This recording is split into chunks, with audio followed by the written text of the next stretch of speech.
Silahkan duduk. Shalom Bapak Ibu saudara dikasih Tuhan.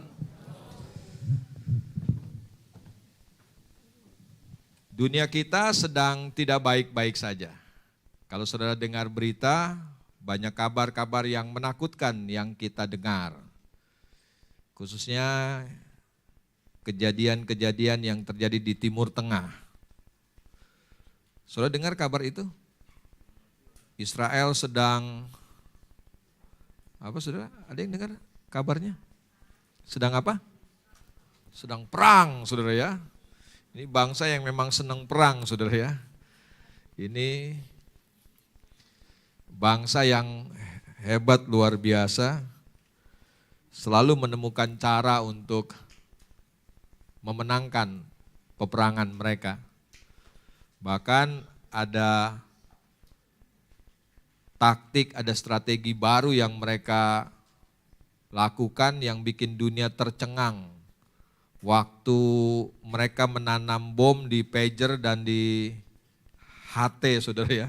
Bayangkan nggak ada negara lain yang berpikir tentang hal ini, Israel melakukannya saudara ya. Jadi waktu dia tahu bahwa pasukan Hizbullah dilarang menggunakan HP, pemimpinnya katakan jangan pakai HP, HP itu mudah disadap, pakai pager. Dan saudara tahu di dalam pager itu ditaruh alat peledak. Dan di satu hari Israel meledakkan semua pagernya. Ada 3.000 pager yang meledak saudara.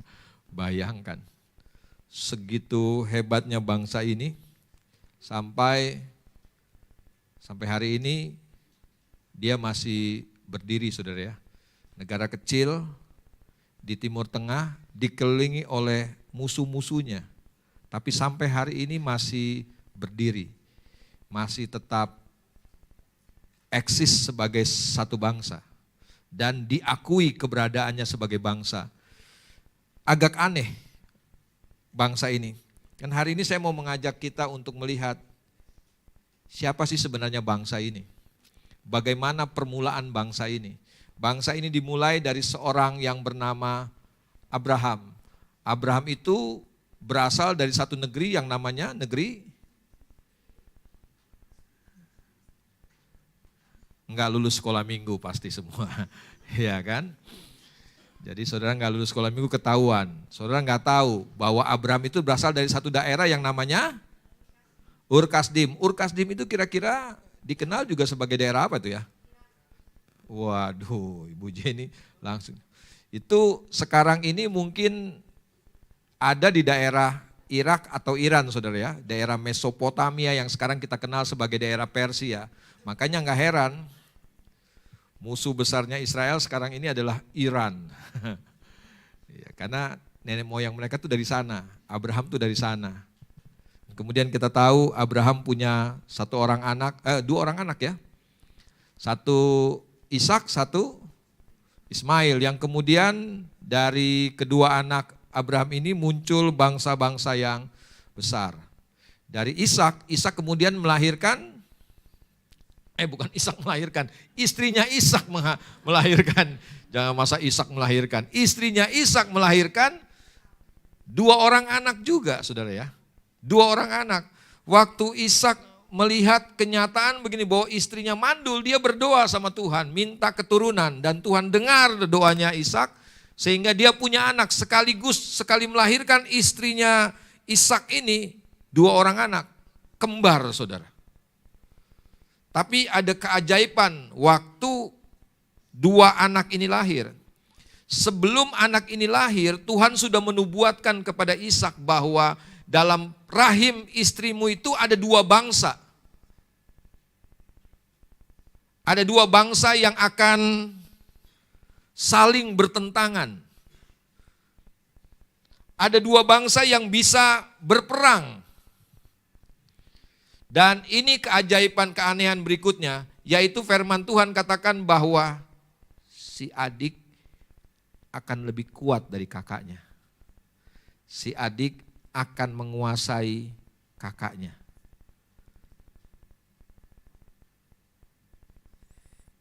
Ishak was-was menyaksikan kelahiran anaknya berdasarkan nubuatan ini. Begitu lahir brojol yang pertama, kulitnya merah, kemerahan. Oleh sebab itu anak itu diberi nama Esau. Waktu Esau lahir duluan saudara, Ishak dalam hati, malang bener kau nak. Kau lahir duluan berarti kau akan diperintah sama adikmu. Beberapa waktu kemudian lahirlah anak yang kedua, namanya Yakub. Akhirnya kita tahu ketika anak-anak ini tumbuh besar, Alkitab katakan begini, Ribka sebagai istrinya Ishak sangat mengasihi siapa? Yakub. Ayahnya Ishak mengasihi Esau. Enggak tahu si bapak kenapa sayang sama anak pertamanya, si ibu sayang sama anak keduanya. Biasa ya, ibu-ibu kan pasti ada gitu ya, anak emas ya. Ada bapak-bapak punya anak emas di rumah, anak perak. Jangan ada dusta di antara kita. Kita semua pernah jadi anak. Kita pasti pernah merasakan itu. Betul enggak? Kok kenapa mama cuma sayangnya sama dia? Semuanya dia, semuanya dia, semuanya dia. Bersyukurlah anak yang enggak punya saudara. Papa mama pasti sayang. Enggak kok, papa enggak pilih-pilih, papa enggak beda-bedain, semua anak sama. Siapa yang bilang? Buat mama semua anak sama. Siapa yang bilang? Pasti ada anak emas, anak perak, anak perunggu. Wah ini mah anaknya mama, ini mah anaknya papa. Ya begitu juga Ishak sama Ribka nih. Ribka sayang sekali kepada Yakub. Sampai ini saudara. Sampai waktu Ishak mau mati. Nih, Ishak mau mati, Ishak mau melepaskan berkat buat anak sulungnya nih, si Esau. Sebelum Ishak melepaskan berkat buat Esau, dipanggil, Esau, papa nih kayaknya udah gak lama lagi.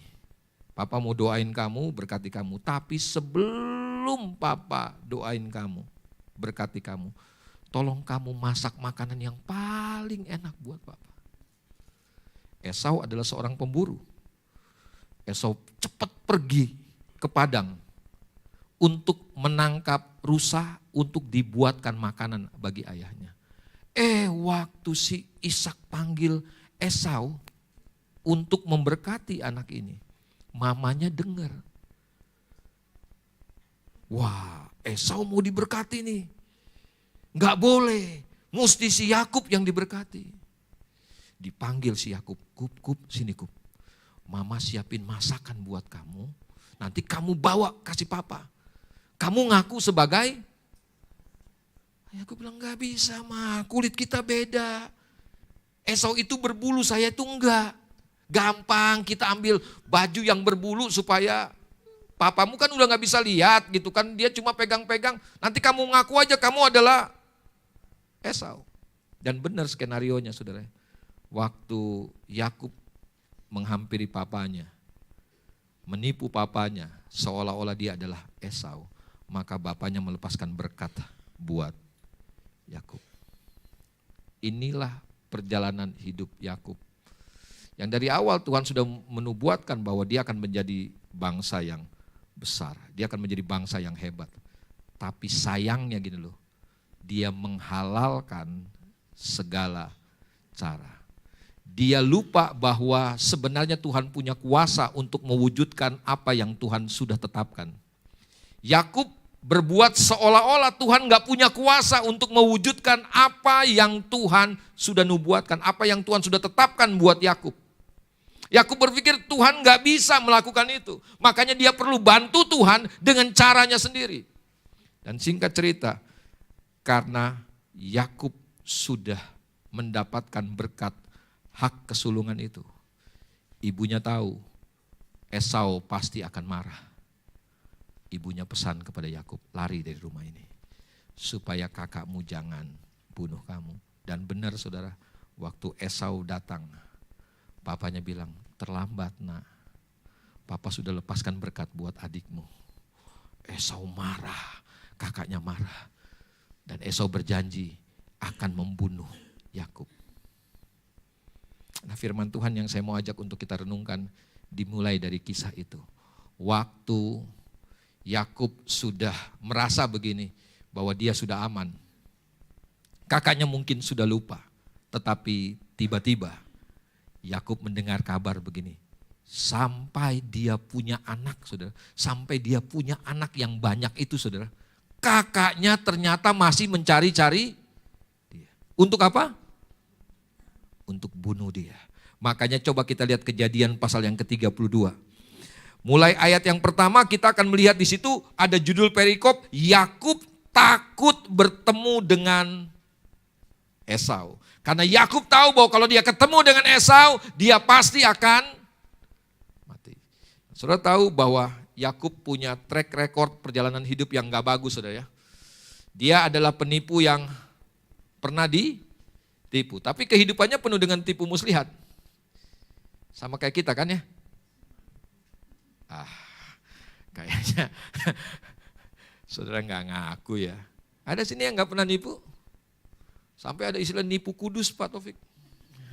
Ada yang bilang nipu kudus. Ya nipu aja, gak nipu kudus saudara. Gak ada nipu kudus. Yakub ini terkenal punya track record penipuan demi penipuan.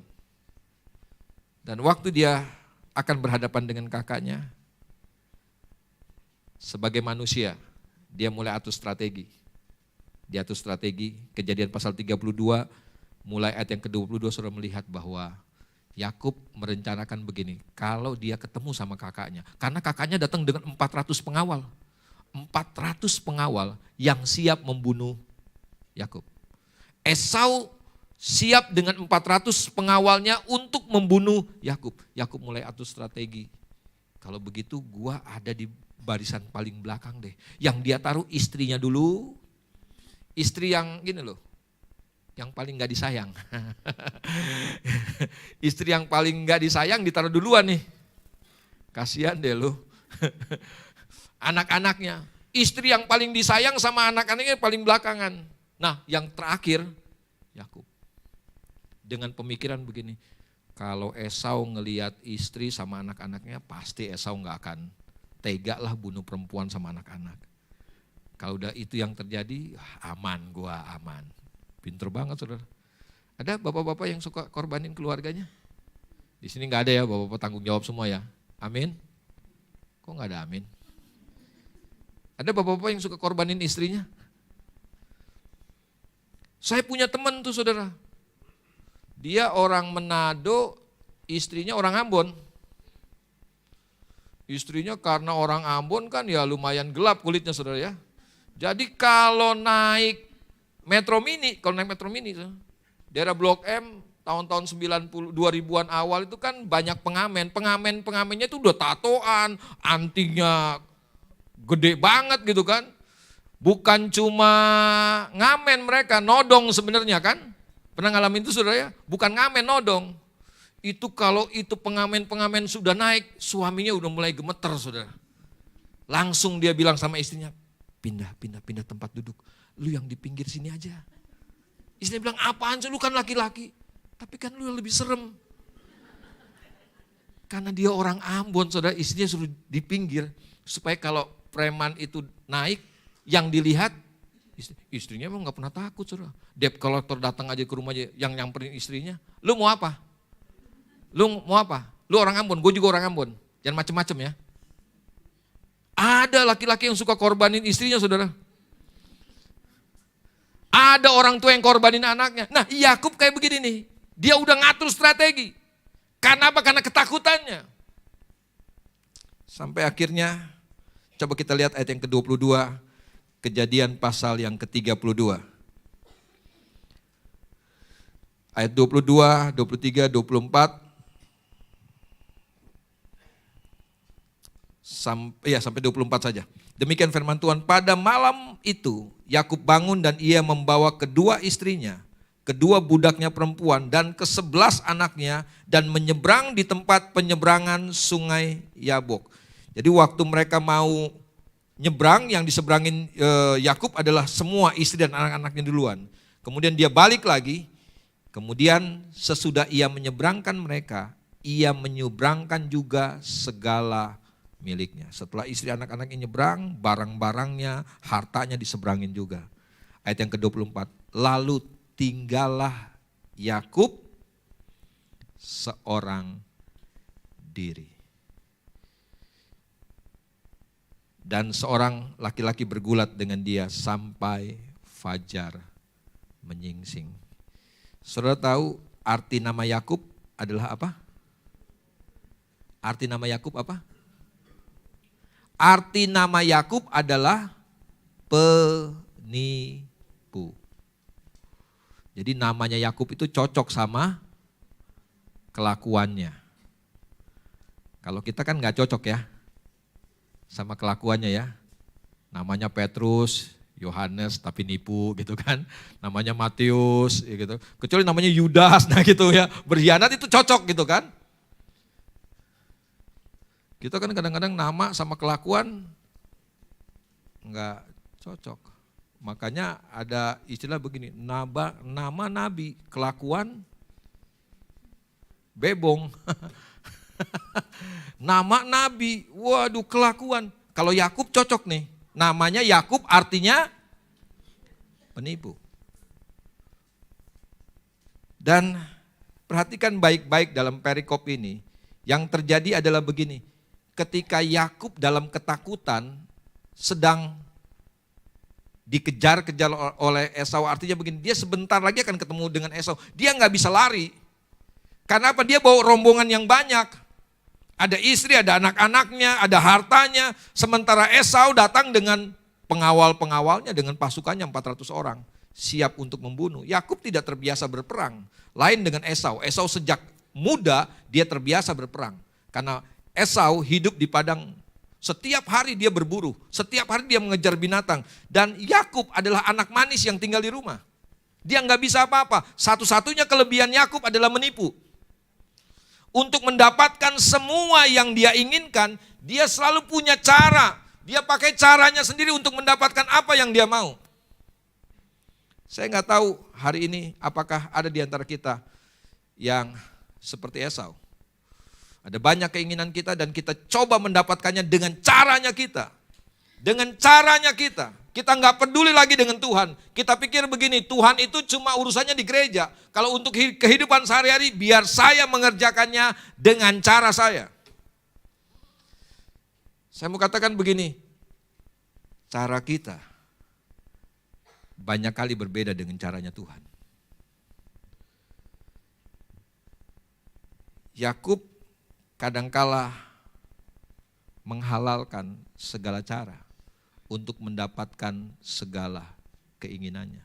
Yakub seorang pekerja keras. Saya mengerti, Alkitab juga mencatat Yakub adalah seorang pekerja keras.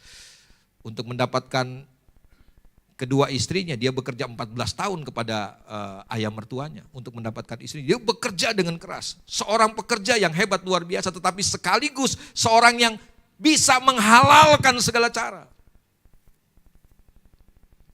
Sampai ketika dia akan berjumpa dengan Esau. Dia coba pakai caranya dia sendiri. Dia berpikir dengan cara ini mungkin Esau bisa diluluhkan hatinya. Ketika dia sudah menyeberangkan semuanya, tinggallah Yakub seorang diri di tepi sungai Yabok. Saudara tahu apa arti Yabok? Enggak tahu pasti ya. Karena saya pengkhotbahnya saya kasih tahu. Yabok itu artinya empty. Artinya kosong, emptying. Itu artinya Yabok. Saya mau katakan begini, enggak secara kebetulan seorang penipu ada di pinggir sungai Yabok.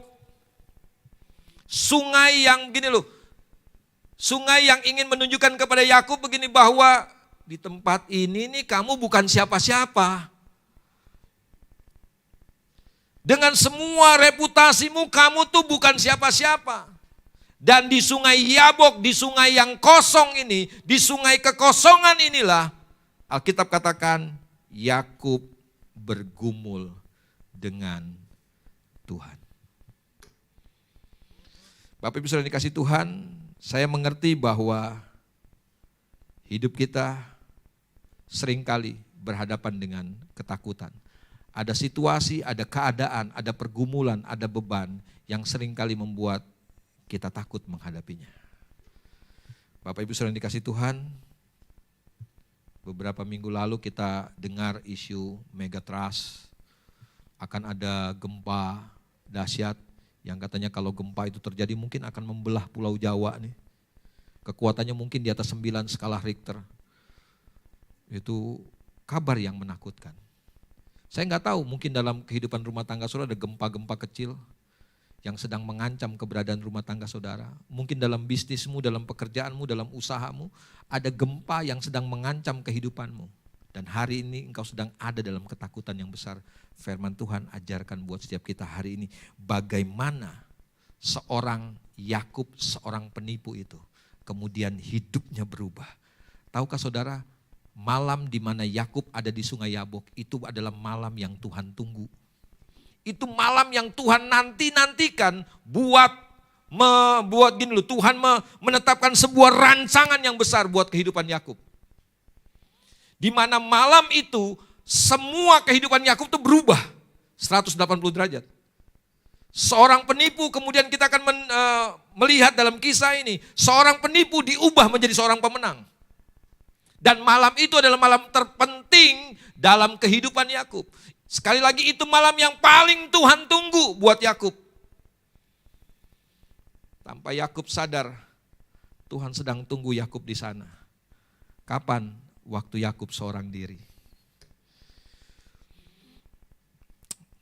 Dan Alkitab katakan, di sana Yakub bergulat dengan seorang laki-laki sampai fajar menyingsing.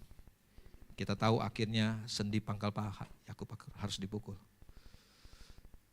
Dan di sana juga nama Yakub kemudian diubah dari penipu menjadi Israel. Dari Yakub, hari ini engkau tidak akan lagi disebut Yakub. Engkau akan disebut Israel. Israel artinya pemenang atau Prince of God, atau pangerannya Tuhan. Hidup Yakub berubah.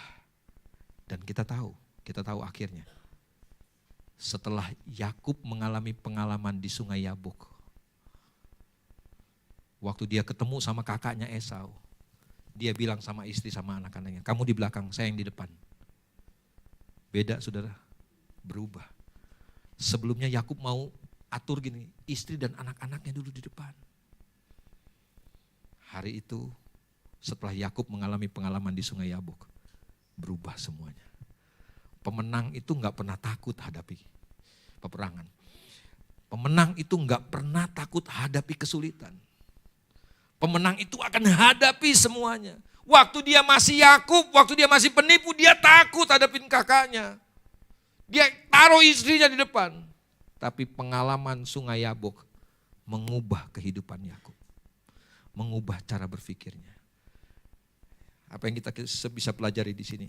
Yang pertama, dengar baik-baik bahwa setiap kita harus mengalami bergumul dalam kesendirian. Di mana kita nggak bisa ngelibatin orang lain. Kita sendiri yang bergumul dengan Tuhan. Tapi sayangnya begini, dalam ketakutan kita, dalam kecemasan kita, dalam kekhawatiran kita, dalam masalah dan pergumulan kita nggak berani bergumul sendirian. Yakub, Tuhan tunggu di sungai Yabok. Saudara tahu, sungai Yabok itu kan saya katakan kosong artinya. Emptying. Saudara, siapa sih sebenarnya Yakub? Yakub itu bukan orang sembarangan. Kakeknya itu konglomerat saudara. Siapa kakeknya? Kakeknya Yakub tadi saya udah ceritain. Abraham. Itu pengusaha kaya. Bapaknya siapa? Ishak itu pengusaha kaya. Saudara baca Kejadian pasal 26. Ishak sangat diberkati Tuhan dan menjadi sangat kaya kata firman Tuhan. Jadi keturunannya Yakub bukan orang sembarangan. Tapi di Sungai Yabok, Yakub gak boleh ngandalin itu semua. Yakub harus sadar begini, dia ini kosong, dia ini bukan apa-apa. Kalau saudara mau lihat begini, kehidupan kita diubah menjadi pemenang. Hal pertama yang harus kita lakukan, kita harus siap ada di Sungai Yabok. Di mana kita merasa kita bukan apa-apa. Dengan semua reputasi, dengan semua kekayaan, dengan semua kedudukan yang kita miliki. Kita bukan apa-apa. Kita bukan siapa-siapa. Dengar baik-baik, di Sungai Yabok, Yakub bergumul dengan, ada yang mengatakan ini malaikat Tuhan, ada yang menafsirkan bahwa laki-laki yang bergumul dengan Yakub ini adalah Tuhan sendiri. Tapi menurut pengakuan Yakub, di akhir dari pergumulan Yakub bilang begini, aku sudah bergumul dengan Tuhan dan manusia, dan aku menang. Pertanyaannya begini, waktu Yakub bergumul sama laki-laki itu, dengan malaikat itu, pertanyaannya begini, apakah secara logika Yakub bisa mengalahkan malaikat? Bisa? Halo? Itu sama kayak saya menantang Bang Ade. Kira-kira saya bisa menang lawan Bang Ade?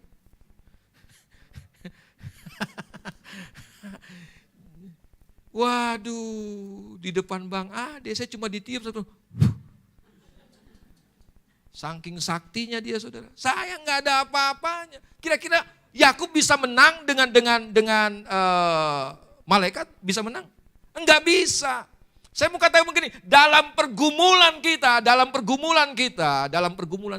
sebenarnya gini, Tuhan tidak ingin menghancurkan kehidupan kita. Dalam pergumulan Yakub dengan malaikat Tuhan itu, Tuhan nggak mau gini loh, ngalahin Yakub, enggak, cuma gini loh, Tuhan cuma mau ngubah hidup Yakub. Itu yang paling penting. Kalau Tuhan mau hancurkan hidup Yakub, selesai Yakub hari itu, mati. Nggak mungkin. Jadi dengar baik-baik, setiap pergumulan yang Tuhan sodorkan dalam kehidupan kita, pasti nggak akan pernah bisa menghancurkan kita. Karena tujuan Tuhan membawa kita masuk ke dalam pergumulan bukan untuk menghancurkan kita, bukan untuk mengalahkan kita, tetapi untuk mengubah kehidupan kita. Amin. Makanya hari ini apapun yang sedang engkau alami, engkau rasakan, ketakutankah, kekhawatiran hari ini, jangan takut hadapi, bergumul sama Tuhan. Datang sama Tuhan, berdoa, jangan harapkan manusia. Jangan harapkan kekuatan pertolongan manusia, jangan. Ini kesempatan kita bergumul sama Tuhan.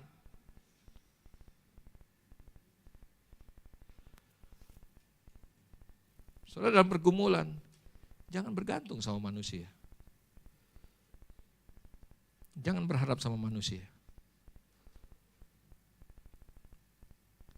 Satu saat ketika Pak Taufik mungkin dalam pergumulan, saya nggak boleh intervensi hidupnya.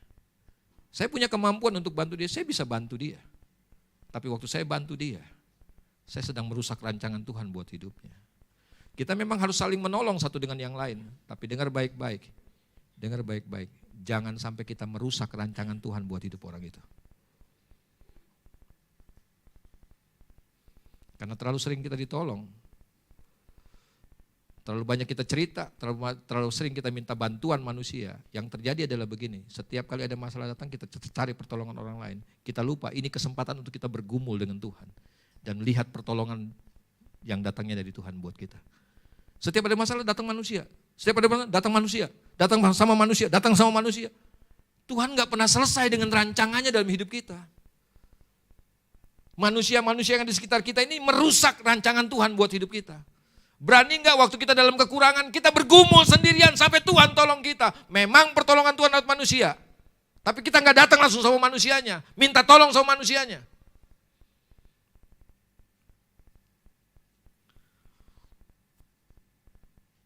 Istri saya tahu, 20 tahun, 28 tahun saya menikah. Sejak saya menikah, saya memutuskan begini, saya nggak akan pernah cerita apapun kesulitan saya, apapun masalah saya kepada orang tua saya, kakak, adik saya. Saya akan simpan sendiri, saya akan gumuli sendiri, saya akan bergumul dengan Tuhan. Sampai saya lihat Tuhan tolong saya. Jangan cepat-cepat cari manusia. Jangan cepat-cepat cerita. Dengar, pergumulan itu gak akan menghancurkan hidup kita kok. Kalau Tuhan mau hancurkan kita, gampang Tuhan hancurkan kita. Gak usah pakai pergumulan, gak usah pakai masalah, gak usah pakai kekhawatiran, ketakutan, gak perlu pakai itu. Tuhan bisa hancurkan kehidupan kita. Cuma kadang-kadang Tuhan bawa kita ke Sungai Yabok untuk kita mengalami pergumulan dalam kesendirian kita. Enggak ada orang lain, kita cuma bergumul sama Tuhan. Di sana saya tahu begini, rancangan Tuhan bukan menghancurkan kita. Rancangan Tuhan bukan mengalahkan kita. Rancangan Tuhan adalah mengubah hidup kita supaya kita jadi pemenang-pemenang. Kita lebih dari pemenang. Tuhan Yesus memberkati, mari kita datang sama Tuhan. Ada poin kedua dan ketiga, next month. To be continue. Tuhan Yesus memberkati.